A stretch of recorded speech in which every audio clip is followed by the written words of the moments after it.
Hi అండి మెంతి కూరని ఎలా పెంచాలో చూపిస్తున్నానండి. కొంచెం నీళ్ళల్లో అవి నానేసుకోవాలి మెంతులు. ఒక నైట్ నానేసుకొని అవి తీసుకొని మట్టి కొంచెం నలుపు చేసుకొని ఆ మట్టిలో ఈ మెంతులు వేసేసుకొని ఆ మెంతులు అనేవి అలా ఇంక వదిలేయాలండి. 2 రోజులకి 3 రోజులకి చూశారు కదండి, ఇలా వస్తుంది మెంతి కూర అనేది. ఇలా 2 రోజులకు 3 వచ్చిన తర్వాత బాగా వస్తుందండి. ఇంతకు మాత్రం ఫాస్ట్గా వచ్చేస్తుంది మెంతి కూర అనేది.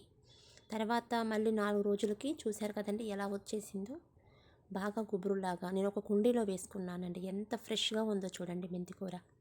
చాలా అంటే చాలా ఈజీగా ఇంట్లో పెంచేసుకోవచ్చు అండి. మెంతి కూర మాత్రం చాలా ఈజీగా వచ్చేస్తుంది అండి. నేను ఫస్ట్ టైం వీడియో చేస్తున్నాను, నాకు రాదు కూడా. ఏదైనా మిస్టేక్గా మాట్లాడుంటే సారీ అండి, కానీ సపోర్ట్ చేయండి ప్లీజ్ అండి. నా ఛానల్ని కూడా సబ్స్క్రైబ్ చేసుకోండి ప్లీజ్. సరేనా అండి? ఎవరికైనా కావాలనుకుంటే మెంతికూర ఇలా పెంచేసుకోండి ఇంట్లోనే ఫ్రెష్గా, పొలాల్లోది కాకుండా. సరేనా? బాయ్ అండి అందరికీ.